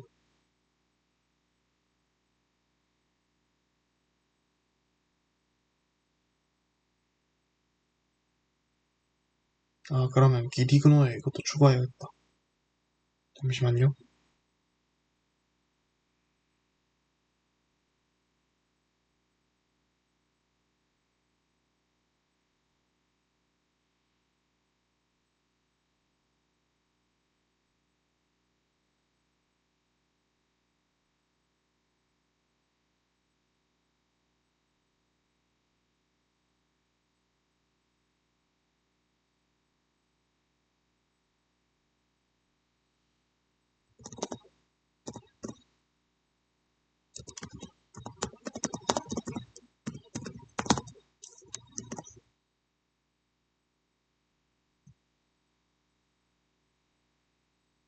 이렇게 됐고, 그러면 제가 어떤 파일들을 넣어놨는지부터 설명을 드려야겠죠? 일단 VM 리눅스랑 BZ 이미지 같은 경우에는 리눅스 커널을 컴파일했을 때 떨어지는 결과물입니다. 그런데 제가 지금 커널 컴파일에 시간이 좀 많이 걸린다고 했잖아요. 그래서 미리 컴파일된 파일들을 다운로드를 받아서 컴파일 시에 부팅이 어떻게 이루어지는지까지는 보여드리고 이제 커널 컴파일을 진행하는 게 맞다 싶어서 이렇게 진행을 했고요. 그 다음에 rootfs.cpio 같은 경우에는 그 파일 시스템입니다. 하드디스크 역할을 하는 파일 시스템이 필요하다고 했죠. 그래서 비노크로 한번 까봅시다. 이런 건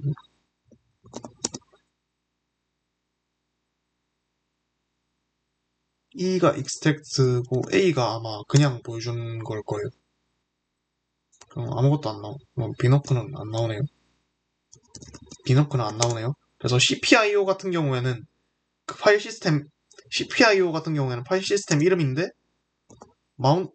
mount.sfs를 열어봅시다. 그러면은 mount.fs 한 다음에 fs 하고 cpio라고 있어요.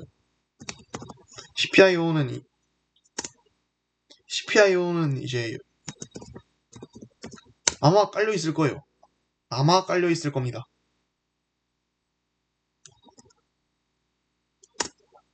아마 깔려 있을 거고 cpio idv 한 다음에 이제 mkdir로 디렉터리를 하나 만든 다음에 이제 그 디렉터리 안에서 이 명령어를 치면은 그 디렉터리가 이 파일 시스템으로 마운트가 됩니다.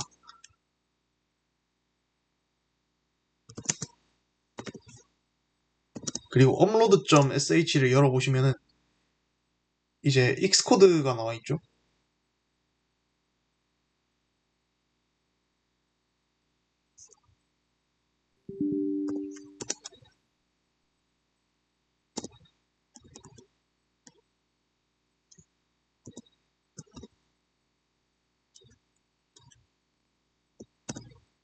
그래서 일단 이렇게 쓰는 게 맞겠죠.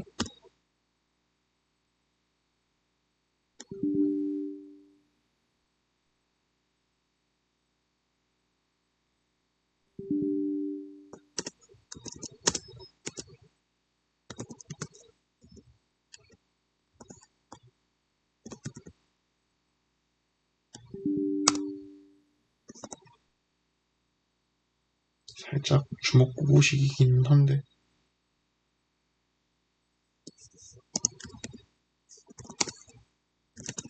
쉘 스크립트 문법 좀 보고 올게요.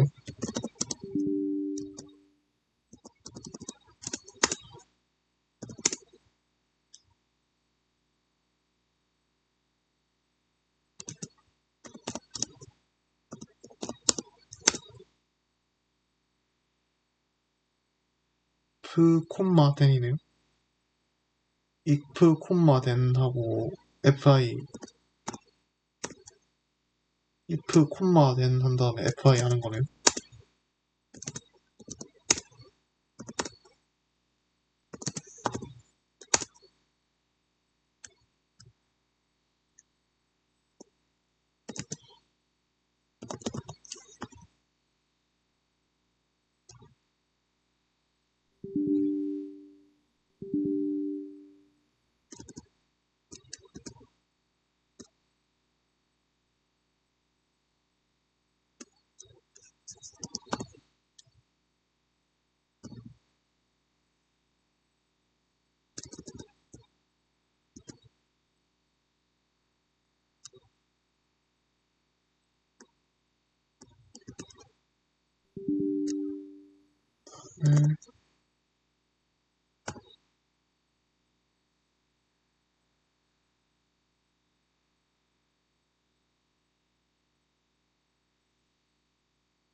이렇게 하는 게 맞겠다.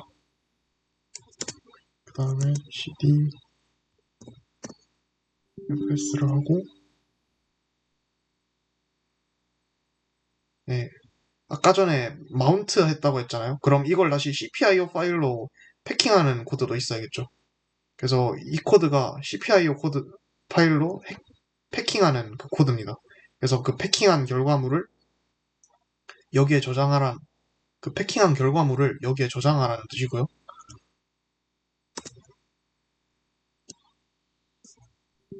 그 패킹한 결과물을 여기다가 저장하라는 그 뜻이고요. 그리고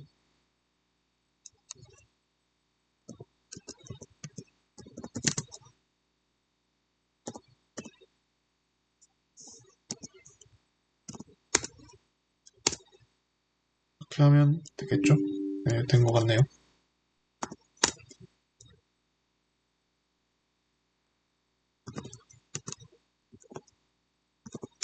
그리고 run.sh를 열면은 이제 QEMU x8664를 실행하는데 인자를 줘서 실행하죠.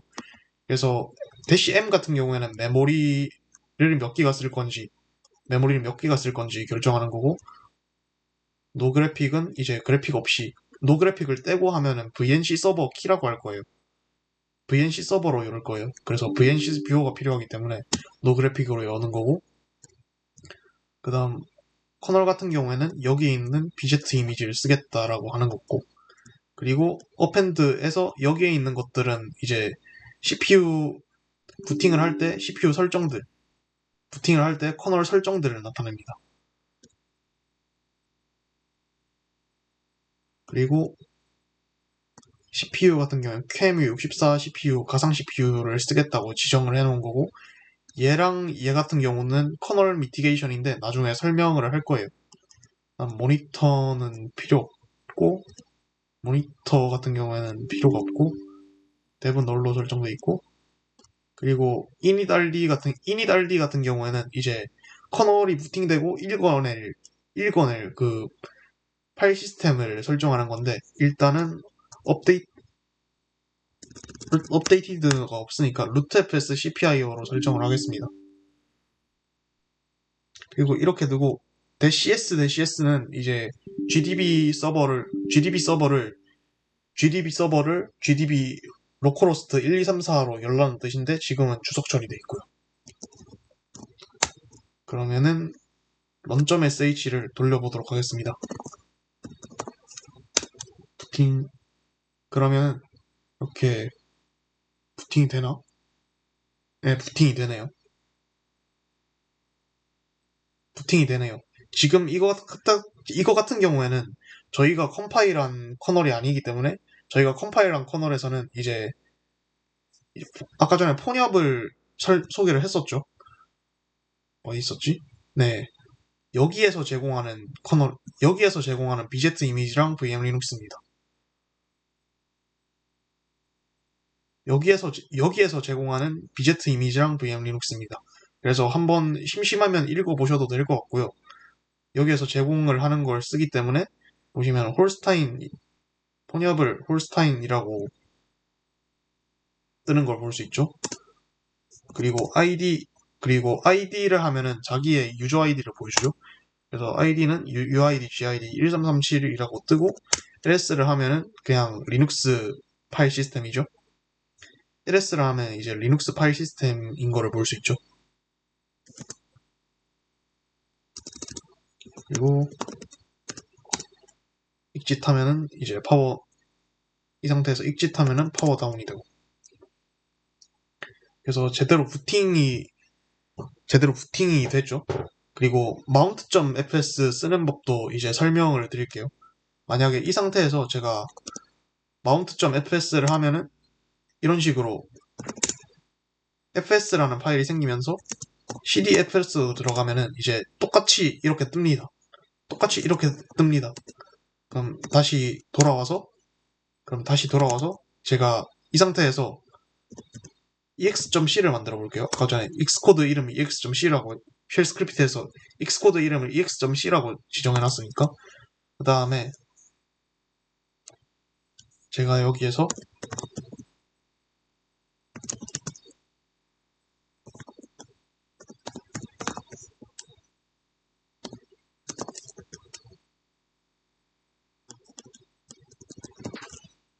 그냥 헬로 월드를 치겠습니다.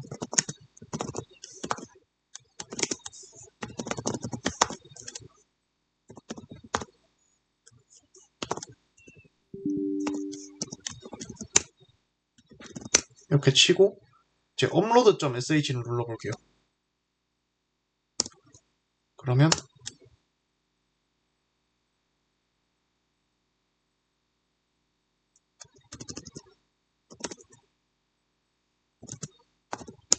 아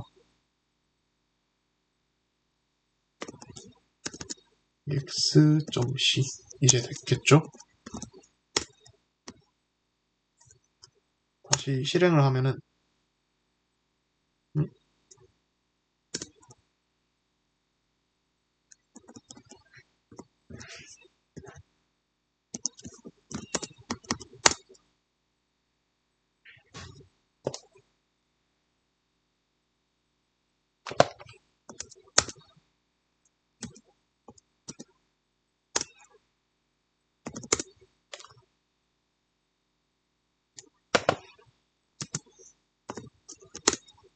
RMRF 빼야겠다.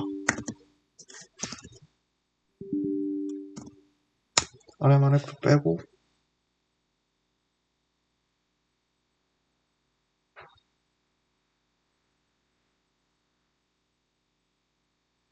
잠깐만요. 쉘 스크립트 문법 좀 검색하고 올게요.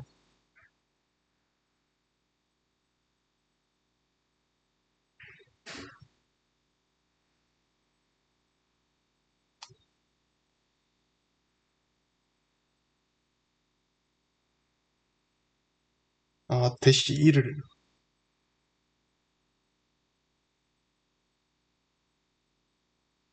대시 2를 적어야 되는구나.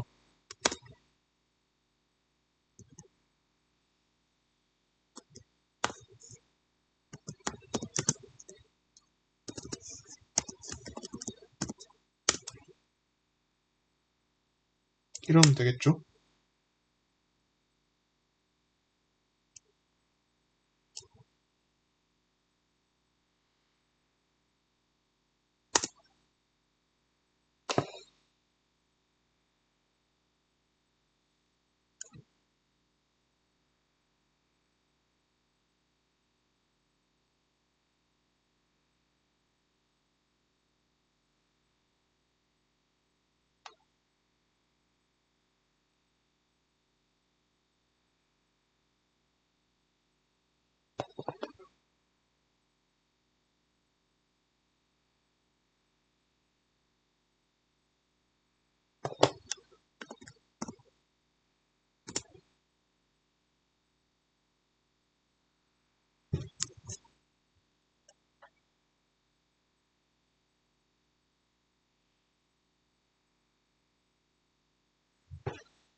잠시만요.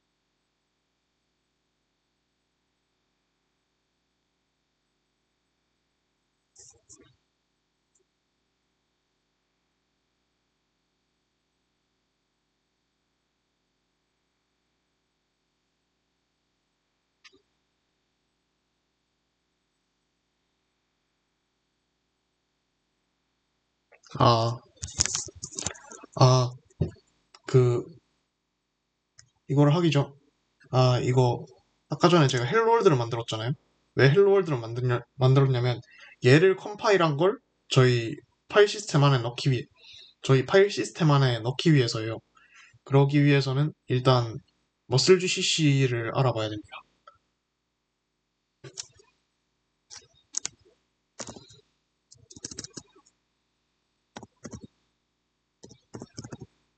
하면은 머슬 GCC가 없죠. 깔아야 되죠. 깔아야 돼요. 그럼, MUSL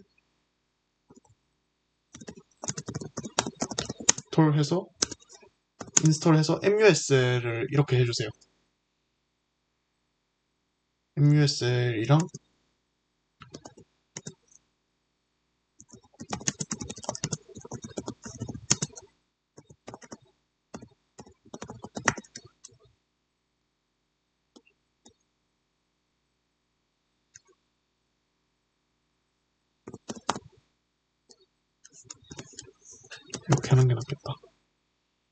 그래서 이거 두 개를 일단 깔아주십시오. MUSL 툴즈 같은 경우에는 MUSL이라고 하고 머슬이라고 하는데 이거 같은 경우에는 GCC인데 살짝 경량 GCC입니다. 살짝 경량 GCC입니다. 그래서 일반적인 GCC 컴파일러로 컴파일을 할 때보다 바이너리 크기를 좀 더 적게 가져갈 수 있어요. 그래서 사용하는 컴파일러고요.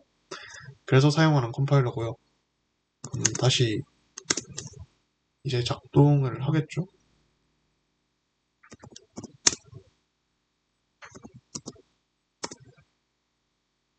계속 작동을 안 하네.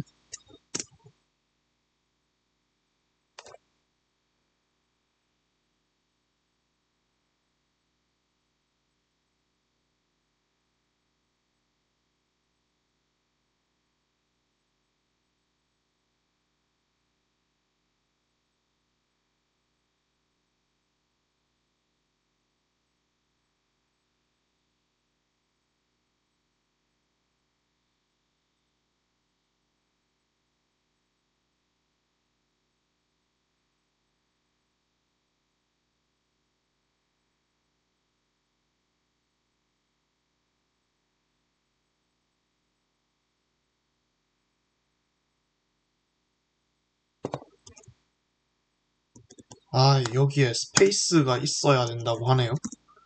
음, 새로. 네, 그러면 이제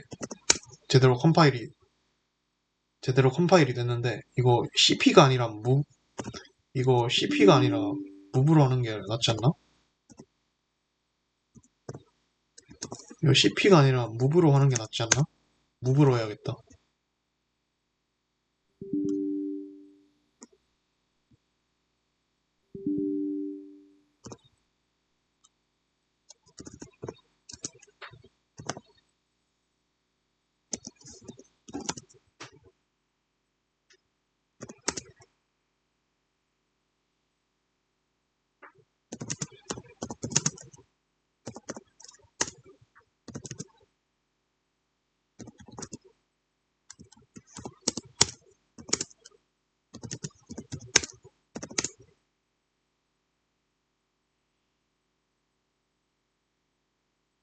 그냥 메이크로 만들까요?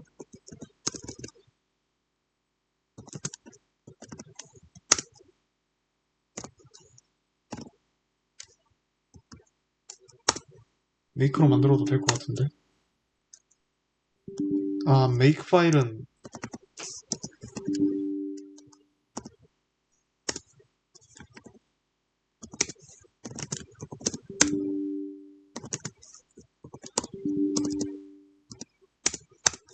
메이크 파일보다는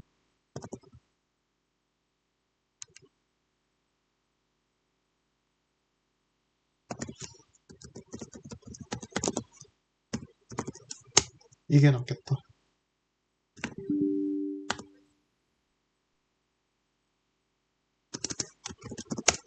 아, 그냥 여러분들께 맡기겠습니다.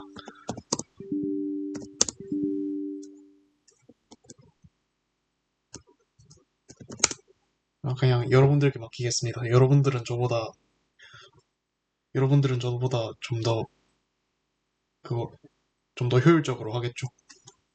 그럼 다시 마운트 FS로 이런 마운트를 한 다음에 저 같은 경우에는 업로드.sh를 써서 이제 얘를 컴파일한 결과를 이 fs 안에 집어넣을 거예요. 그러면은 cdfs를 하면은 네, 컴파일한 결과가 이 안에 있죠. 이 안에 있고 그 결과가 rootfs updated에 저장이 되는 거예요. 그러면 run.sh를 열어서 이제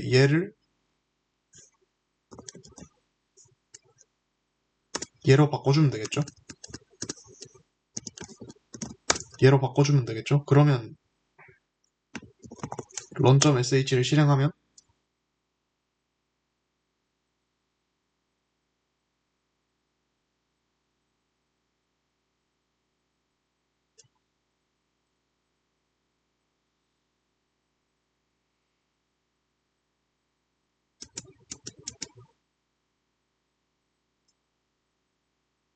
음,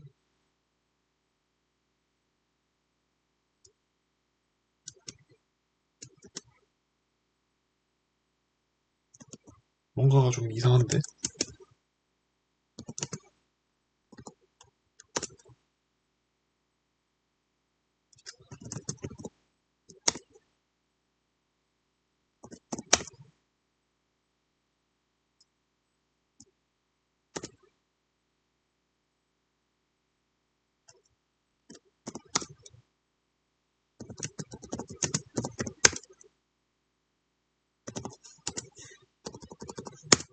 그냥 수도로 하는 게 마음이 편할 것 같네요.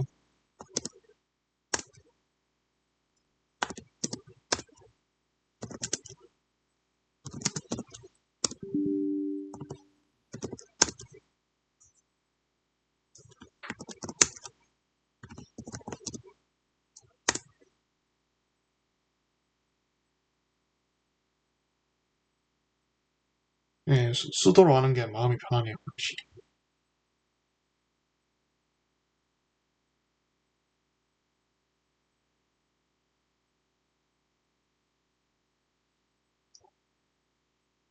예, 그러면 부팅이 좀 오래 걸리는데, 이건 아마 제 노트북 성능 때문에 그런 것 같고, 그럼 LS를 하면, 네, 저희가 넣어놓은 파일이 제대로 들어왔죠?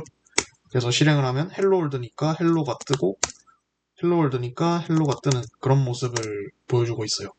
그래서 여기까지가 뭐였냐면은,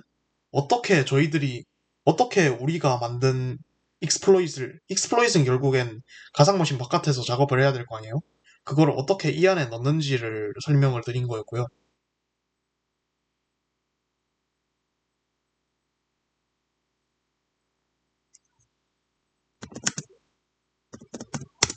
그리고 NKDIR, SRC까지 만들고,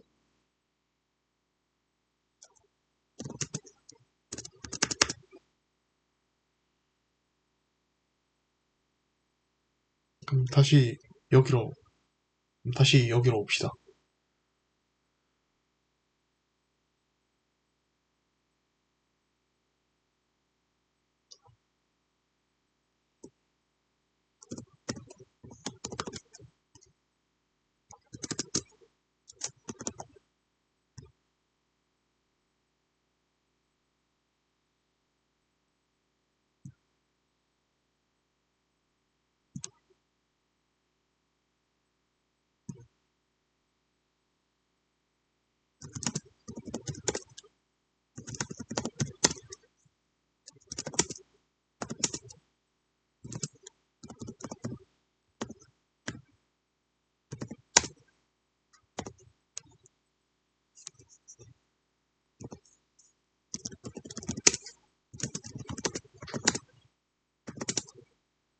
그래서 이 디렉터리 구조가 아마 저희들이 계속 보게 될 디렉터리 구조일 겁니다. 그래서 이 디렉터리 구조에서 이제 위크 1, 위크 2, 위크 3 이런 식으로 브랜치를 파서 그 브랜치별로 작업을 하는 게 일단 저희 스터디의 목적이에요.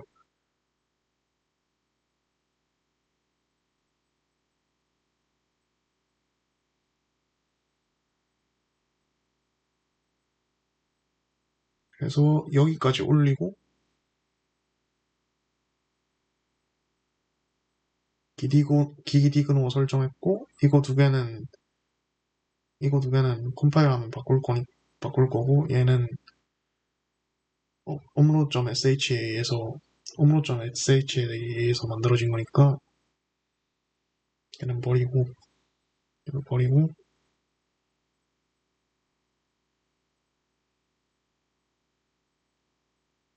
그러니까 얘도 넣는 게 낫나?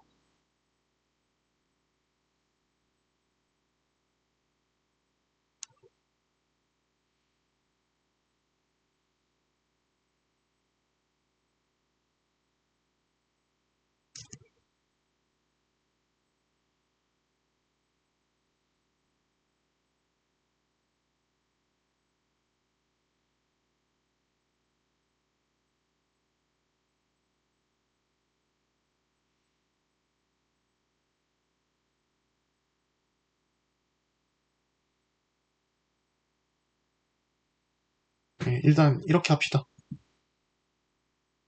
일단 이렇게 합시다. 그러면은 이 상태에서 git 커밋을 하면은 git에 올라가 있는 애들은 이 src 디렉터리랑 git 디코너랑 이렇게 들어가 있겠죠?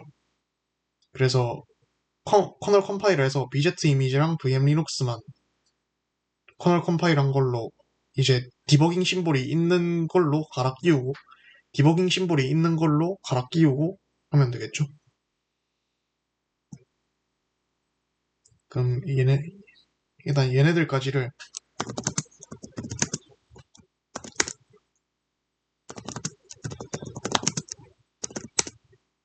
아예 나노네? 나노 나노 바꿀게.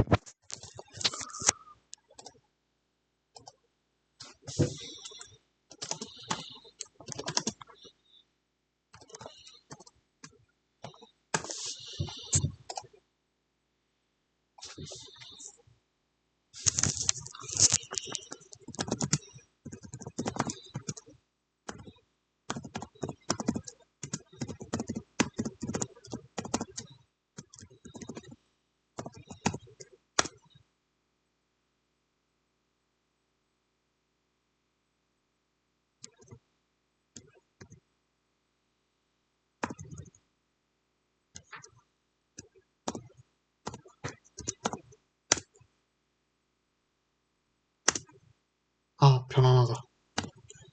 그래서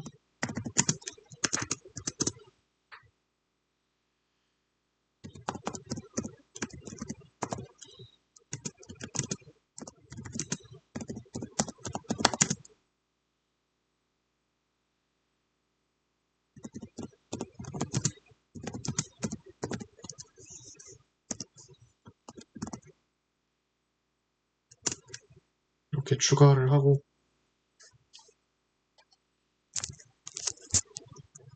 이제 저장소를 연결을 합시다.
음,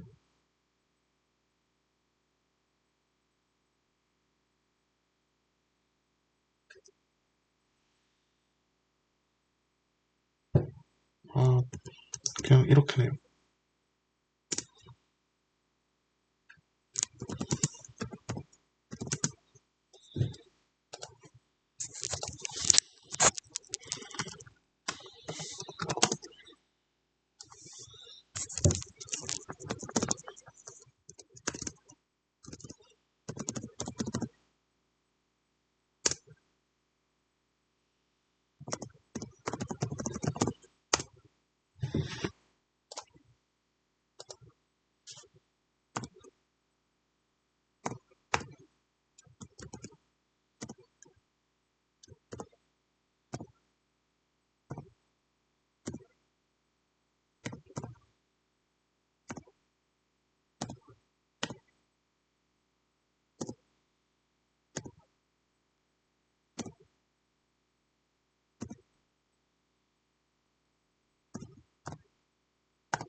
그냥 토큰을 새로 발급하는 게 나을 것 같네요.